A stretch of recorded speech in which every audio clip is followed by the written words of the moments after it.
Jennie Garth, welcome to the podcast. Hi, thank you for having me. From Beverly Hills, 90210, to What I Like About You, Jennie Garth has graced everybody's TV screens. Now the podcast, host of I Choose Me and designer of Me by Jennie Garth. Can you comfort me about perimenopause? Please. No, I can't. It sucks. Being cemented in the public's eye of being Kelly Taylor and a teenager for those 10 extremely formative years. Yeah, what age were you? I was 17. And then just the pressures of the industry that I was in, being treated like an adult when I really wasn't ready to be treated like an adult, that was perpetuating a lot of anxiety. What is the biggest misconception about you? Oh, God. Hello, friends, and welcome to the Liz Moody Podcast, where every week we're sharing real science, real stories, and realistic tools that actually level up every part of your life. I'm your host, Liz Moody, and I'm a best-selling author and longtime journalist. Let's dive in. Jennie Garth, welcome to the podcast. Hi, thank you for having me. I'm so excited to have you here. I was just telling you how obsessed I am with your podcast. I just think it's so raw and vulnerable and real. And so I'd love to just start out with, how did you come up with the name, and what does I Choose Me mean to you? The name came from the 90s. The OG, like the phrase that Kelly Taylor used when she had to pick between Brandon and Dylan. That was a big moment for a lot of young women that were watching the show. They didn't really think that there was a choice, that they had to choose between one of the guys. I think Kelly in that moment really showed the world, look, you can choose yourself. It's okay. And I didn't really even understand the importance of that line until many, many, many years later, when I started hearing it again from fans, from women who had been affected by it. And it just started to circle and resonate in my mind. And I thought, this is a message that needs to be back in the light, and people need to continue to be hearing this. So it all just sort of worked perfectly with looking to the past in order to move forward, that kind of concept. And so I just decided to make that my mission, to bring that awareness and spread that message through whatever it is that I do next. So that was where I Choose Me, the podcast, came from as well. Have there been moments in your life where you found it harder to choose yourself? Oh, God, yeah. So many moments. There was a good period of time when I didn't choose myself. I didn't even think about myself. Being a young mom with 3 daughters, raising 3 girls. Since 1997, I gave up my entire everything to do the best I could as a mom. And it was so important to me to be present and be a good mom. Like, it was the most important thing to me. And I think once my girls started to get older and fly the nest, and I worked through those feelings of like, they don't need me quite as much as they always used to, I started to realize, okay, there's space in my life for me to reconnect with myself. And I think that's one of the most beautiful things about getting older, that we get that opportunity to say hello to that old friend. I love that you say one of the most beautiful things about getting older, because I feel like we live in a society that's very scared of getting older. So I'm curious what your relationship is in general with getting older. There are many layers to it. Let's start with the obvious, being cemented in the public's eye of being Kelly Taylor and a teenager. That's how I think I need to represent. I've gone through life thinking I got to give the people what they want, and I have to be what they have in their mind associated with me. And so that's been eye-opening as I've gotten older, and you realize it's unrealistic for me to continue to think that way. And then just being kind enough to myself to redirect what I need to be, who I need to be, and how I should accept myself. That is one of the hardest parts, just aging in Hollywood. Was there a moment with that where you were like getting offered different types of roles, or you were getting recognized in a different way, where you had to have that realization a little bit more? Yeah, I went from like teen on TV, young adult on TV, and then my next job was What I Like About You. So I kind of gradually moved up to mom roles. And then I was like, whoa. When you were offered your first mom role, were you like, wait, am I ready for this? Or were you like, I've been a mom since I was a tiny baby, so it's fine? Yeah, kind of both. I was equally ready for it and disturbed by it.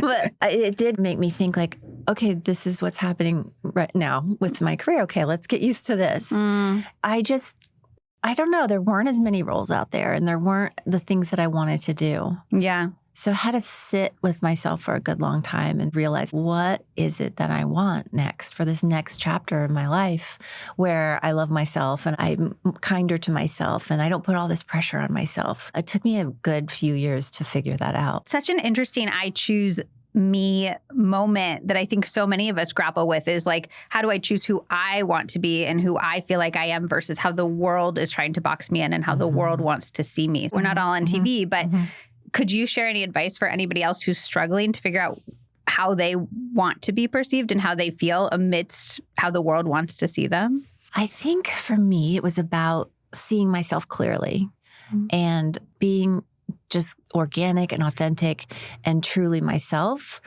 And if I kept showing up like that, then that's how other people would see me.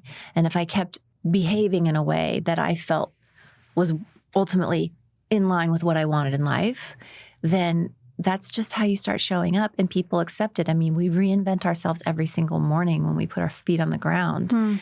It's an opportunity and people don't really realize that, but you get to choose exactly who you want to be, how you want to show up every day to yourself, to the people in your life, to the world. And it's okay to pivot. It's okay to change your mind, try something new. It's never too late. And I think you're right. A lot of women, I can put myself in their shoes, young moms, stay-at-home moms, their role is very defined for them, seemingly so. But you can always break out. You can always try something different. Did you ever struggle with knowing who you even wanted that person to be, though? Like, I listened to the really beautiful Raw episode that you did with your ex-husband. And a theme of that episode was he could not figure out who he was within the bounds of your marriage, essentially. And he was like, I needed to figure out my identity and how to be that person. Did you ever struggle with even knowing who your authentic self was or how to be that person? 1,000,000%. Growing up in the industry and being on TV and being sheltered in that way, we were in such a bubble while we were making that show for those 10 extremely formative years. Yeah, what age were you? I was 17. And then it went all the way to 27, 28 years old. And I did not have any clue. I was always somebody else. Whatever role I was playing, I was either Kelly or I was some woman in peril in a movie of the week, whatever it was. Like I never was truly myself unless I was with my kids. And I always felt like, oh, this feels right. This feels like what I'm here to do. And I also felt that feeling of, I'm good at this. Nobody can take this away from me, that kind of feeling. But I didn't know who I was. And even in that marriage, I was figuring it out. I had to pivot then and figure out who the heck I was. Then when my marriage dissolved and I was just leveled, like I didn't know which way to go because now I didn't have the show. My dad had just died and now I didn't have my marriage. So there was a period of just exploration and fear and experimentation, trying to figure out, like, does this fit or is this who I am? It might have seemed a little weird to people who were watching it from afar or even like my daughters or my ex-husband or whatever. Like, what is she doing? But I guess I had to go through all of those trials in order to find out what I wanted and what I didn't want because I never really got to have those choices ever. Can you take me back to that time? Because that is a lot. Your dad dying, your marriage dissolving, and it was him who asked for the divorce, correct? And that wasn't something that you would have chosen at that moment? No. And your show ending and all of these different things, what were you doing to get through that time? That's so many things. I think I was just putting it all in boxes and taking care of the boxes every day and not really even noticing that I wasn't in my own body. And I was just trying to survive through that time. It was scary to be that broken and have to figure it out on your own because my kids couldn't figure it out for me. I tried to really protect them from that identity crisis that I was going through. Yeah. My ex-husband wasn't there for me as my partner anymore. And I just really leaned on a couple of really close friends and mostly just myself and just listening, being open and being patient. That was the hardest part because I wanted it right away. I was like, why, what, how, when? But the patience part for me was the hardest part. And it took a long time. How long? I hate being patient. Oh my God. It's not my thing. But as I've gotten older, I'm so much better at it. So I have a question back to the version of you who is going through the divorce, who had lost the show, all these different things. What's something that you now wishes you could say to that person? You'll figure it out. Everything's going to be okay. I tell this to my daughters all the time. It doesn't matter what you're feeling right now. Everything is ultimately going to be okay. Because it just is. As long as you continue to take care of yourself and love yourself, everything will work out how it's supposed to work out. And while those kinds of losses, a marriage, a job, those feel bigger than you can get past, you will get past them. And the only way I can 100% say that is because I have. And I can go back to those moments of grief and those moments of loss anytime I want and revisit those emotions. But if I'm choosing to love myself, then I'm going to keep looking forward. I love that. Let's go back to the aging. I want to talk about the physical side of it. Can you comfort me about perimenopause? Please? No, I can't. It sucks. It's the ultimate fuck you for all that we do as women. We make babies and we raise them, and then we get this gift. It's hard to believe. Who did this? Why? I want to find the person. I was just on a whale tour. Stick with me. I was just on a whale tour up by Vancouver Island. It was about orcas. And they said that orcas are one of the only mammals that goes through menopause. And the reason for that is because they need generational wisdom. So a lot of mammals will do things more instinctively, but orcas, they actually have feeding patterns that differ from pod to pod and all these things. And it's the menopausal women, I don't know if they're called women, the menopausal whales are teaching their wisdom to the younger generations about here's where you feed and here's how you skin a seal and all of these things. And I thought it was really interesting in the context of humans to think about this important role that menopausal women perhaps serve of passing down this generational wisdom. It's so true because as a young mom and as a young woman, I was always instinctually flying by the seat of my pants, telling my kids things that would keep them safe or what they should do. I didn't even know that I had wisdom. I guess it was just building over all those years. And as I've gotten older, absolutely, I feel like there is a wisdom that you can only gain from aging, that from going through the shit and from getting out on the other side. And those wisdoms are the most valuable messages that we can hear. And I think that what's so cool about being this age, being over 50, being in this age of possibility, as I am in a group where we call it the age of possibility, I am so empowered by it. Everybody's talking about perimenopause these days. I get so many questions about it. I'm like, I don't know. I'm not there yet. I'm going to find an expert to come on the podcast, talk about it. But what's your experience been and what's helped? Yeah, I didn't know I was perimenopausal. I didn't know there was a peri in front of the menopause. I feel like a lot of people didn't. No. Yeah. But all of a sudden now we talk about it. So great. But I was like 3/4 of the way through peri before I realized that and the conversation started flowing. My experience with that was it's different for everyone. It's a roller coaster. You never, ever know what hand you're going to be dealing with on a day-to-day basis, whether it's your emotional well-being, your mental, your physical. It's a guessing game, honestly. And one of the things that I did when my daughters were all going into their teen years was not listen to people telling me, oh, look out, you're going to have your hands full. This is the rough time. When they're 13, things are going to get crazy. I chose to not listen to those people because I was living my life and being the mom that I wanted to be. And I didn't need them coming in and convoluting. So much like that, I chose to just go about it on my own and listen to my body and take care of my needs and not, I think, sometimes too much information and too many people's opinions. It's just too much in here. And then you don't even know what you're really experiencing. For my peri years, I was really just figuring it out on my own. I started seeking a doctor's help with checking my hormones and looking into why I couldn't sleep. Why was I starting to have hot flashes? Why were my bones aching more than usual? Why was working out so much harder than it normally was? And I had to seek professional help at that time and get myself evaluated so I could keep myself yourself on track. And then when you hit menopause, you're like, oh, okay, I kind of have this figured out. I know what I'm dealing with.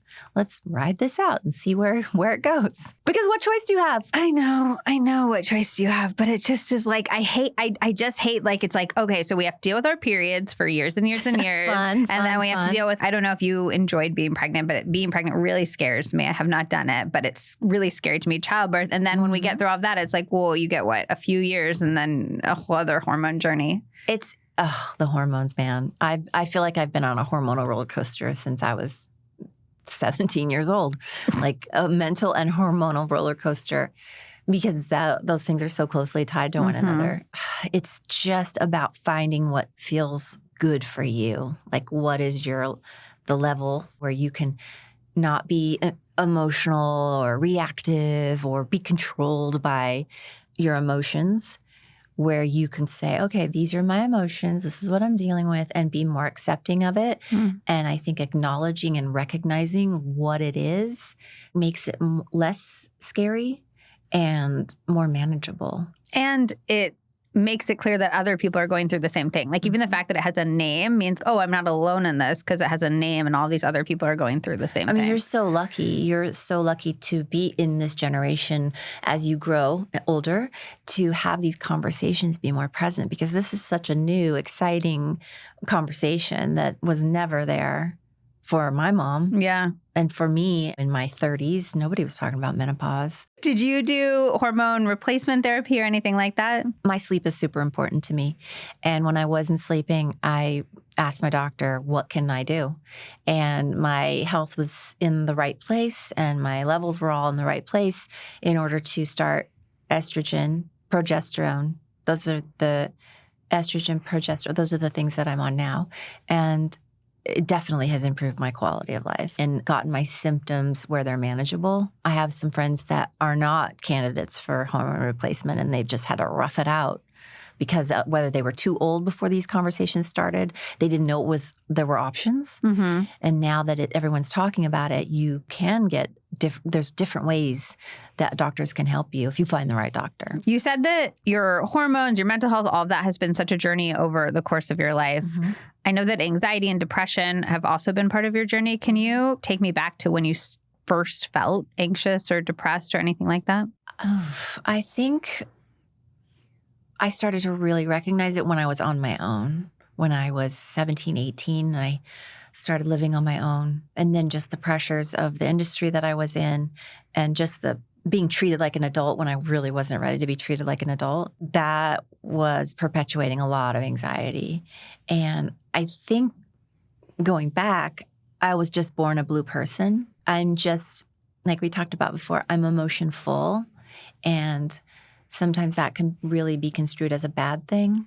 You're too emotional, whatever. I had to reframe that for myself and embrace it and love it about myself and teach my girls to love it about themselves, because who would we be if we didn't have emotions? How did you do that? I learned what they felt like. I learned what it felt like to be on that roller coaster, to be out of control, to not be able to understand why I was having emotions and not be able to like rein them in to a reasonable window. I felt all those yucky feelings of like just being ruled by my emotions, basically, and not feeling like I had any control of them. And I think by experiencing that kind of, it was fear. I was afraid of my emotions for a long time because I didn't know how to manage them. And I think through doing therapy and through really just looking inward, you learn so much about yourself and you learn to have grace with yourself and your emotions. And for me, I was just talking to on one of the podcasts that I do about the Beverly Hills 90210, talking about to the writer that wrote all those crazy Kelly moments of rape and diet pills and cocaine and the stalker, all the things that they put that character through. I was like, oh my God, no wonder I didn't A, know who I was when I came out of that, and B, know what was normal, what was acceptable behavior and what wasn't, you know? So I had to really figure it out by trial and error. And then really looking at how I was able to show up for other people, how that affected them, and especially the people that I cared most about, like my kids and my husband at the time. I wasn't as good at controlling my emotions. And I think that I was able to, once I stepped out of it, and had a different perspective on it, I was able to see the damage that being in that place can have on your relationships. And I just was like, I don't want that anymore. I don't want to be the person that's unpredictable or up and down. Like, I want to rein it all in and have a little bit more control over it. So that, I think, has been part of the best thing about like doing the work on yourself and really looking inward and stop projecting everything out and start really looking at what's going on in here. It's so interesting because you say, I didn't want to be unpredictable. I didn't want to be the person who had that up and down. But from what I can tell, you were really the responsible parentified one as a child. Your dad was sick, correct? And you were stepped into more of a parental role in your house. And then on the podcast with your ex-husband, he's like, you had this very adult life and I just stepped into it. So it's interesting because you're like, oh, I was unpredictable and up and down. But if I'm tracing the narrative of your life from the outside, I'm like, you were forced to be an adult basically forever. Mm-hmm. Yeah, I was forced into adult situations all the time, whether it was taking care of my dad who was sick or paying all the bills and being so responsible and never being late for work and always having my shit together. I had to do that because that's what was expected of me. That was what I put on myself. I wanted to be responsible and capable and all the things. And I never really sat back and said, whoa, look at all you are carrying. Look at all you are holding up right now, not just for yourself, but for lots of other people.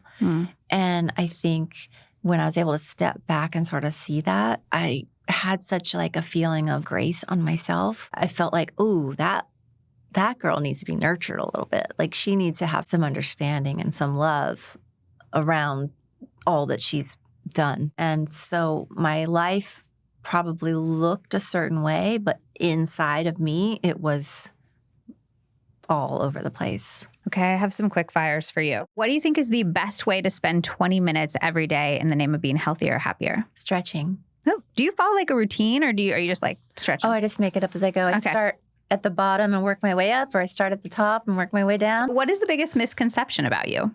Oh, God.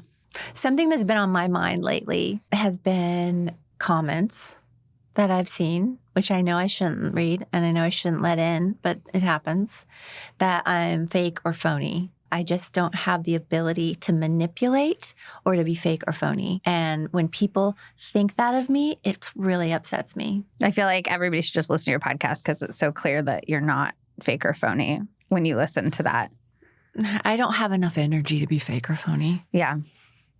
Why do you think people think that? Why do they think anything? Like, people have preferences. I'm not for everyone. Everyone is not going to like me. And that could be said for everyone.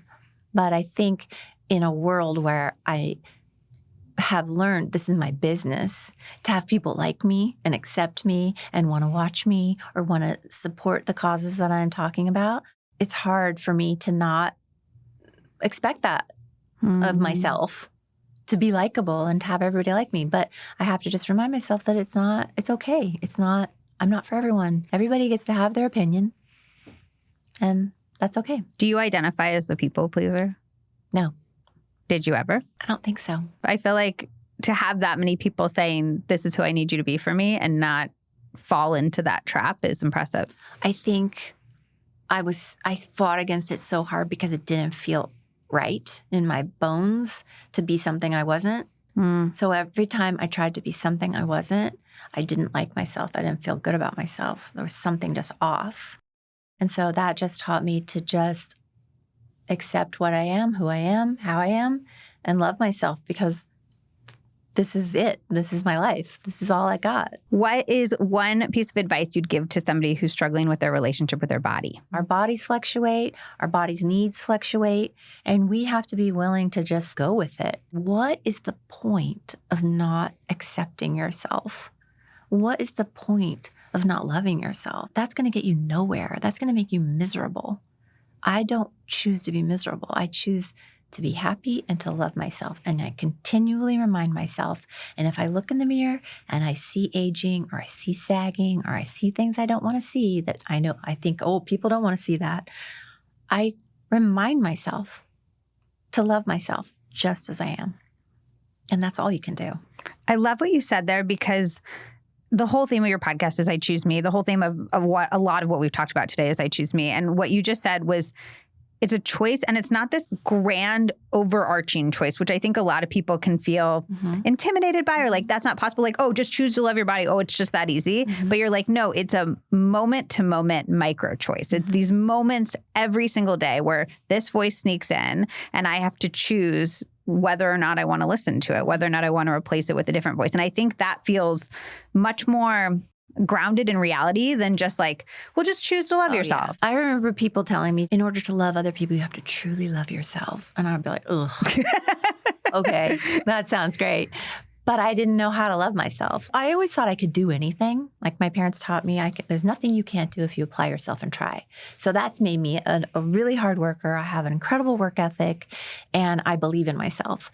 But it was the loving myself that was harder for me. And I think just because of the scrutiny and the position and all the things that my life dealt me, that was always challenging for me. And as I've gotten older, I have so much appreciation for all that my body's done, all the things that I've lived through, all the feelings that I've felt, all the work that I've done. Like, I appreciate this person that I live inside of every day. And I know she's not changing. Like, she's not leaving me. We're in this together. We're in this for the long run. So what's the point of not loving her? I love that. Can you tell us in your own words about your podcast, about your QVC line, anything else that you want to highlight? Oh my gosh. It's such an incredible time for me right now.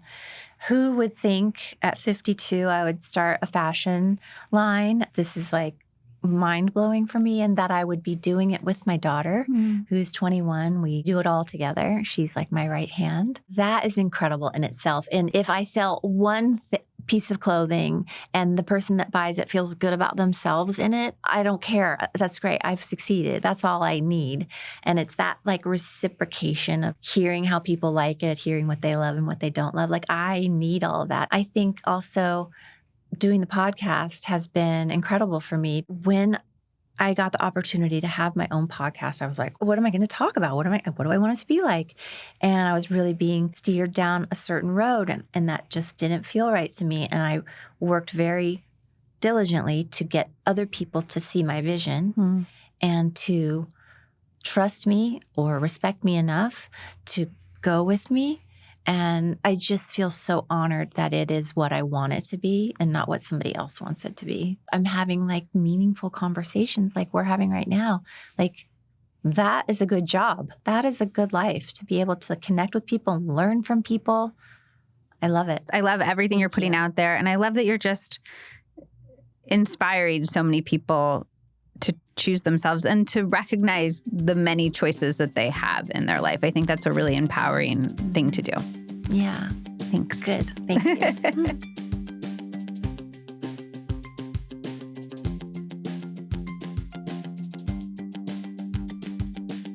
Oh, just one more thing. It's the legal language. This podcast is presented solely for educational and entertainment purposes. It is not intended as a substitute for the advice of a physician, a psychotherapist, or any other qualified professional.